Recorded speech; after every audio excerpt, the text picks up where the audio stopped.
Hi friends, నేను మీ doctor భావన. ఇప్పుడు నేను డిస్కస్ చేస్తున్న topic menstruation and follicle study. చిన్నప్పటి నుంచి and through out the life of a female menstrual cycle అన్నది వెరీ కామన్. సో దాని గురించి కొన్ని డీటెయిల్స్ చెప్తాను. ఇది గర్భాశయం అంటే యూట్రస్ లోపల పొర ఉంటుంది, దాన్ని లైనింగ్ అంటారు ఆర్ ఎండోమెట్రియం.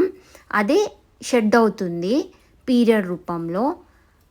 ఓకే ఫ్రెండ్స్, దాన్ని first day of the menstrual cycle అంటారు.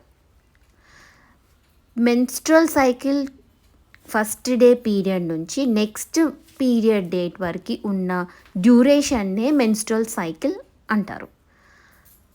Okay friends, so first day shed అయిన వెంటనే సెకండ్ డే బేబీ కోసం ప్లాన్ చేస్తున్న వాళ్ళని స్కాన్ కోసం రమ్మంటాము. కొన్ని ఇంపార్టెంట్ థింగ్స్ ఐడెంటిఫై చేయడానికి, మెయిన్గా యూట్రస్ ఎలా ఉంది, ఓవరీస్ ఎలా ఉన్నాయి, అండ్ ఎగ్స్ ఎన్ని ఉన్నాయి ఓవరీస్లో అన్నది తెలుస్తుంది. ఇది ovary friends.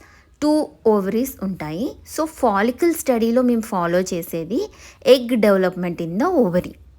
Okay, so egg development అన్నది 7th day to 14th day వరకు ఫాలికల్ స్టడీ చేసి ఐడెంటిఫై చేస్తాం.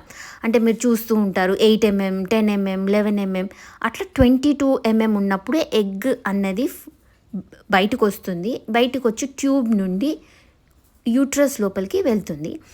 అయితే ఈ టైంలోనే హస్బెండ్తో కలవమని చెప్తూ ఉంటాము. సో దట్ స్పర్మ్స్ రీచ్ అయ్యి ఎగ్ స్పర్మ్ కలిసి బేబీ ఫామ్ అయ్యి యూట్రస్ లోపల బేబీగా ఫిక్స్ అయ్యి తను ప్రెగ్నెంట్ అని పీరియడ్ మిస్ అవుతుంది. అలా ప్రెగ్నెన్సీ జరగకపోతే పీరియడ్ లాగా మళ్ళీ నెక్స్ట్ మెన్స్ట్రువల్ సైకిల్ స్టార్ట్ అయిపోతుంది అన్నమాట.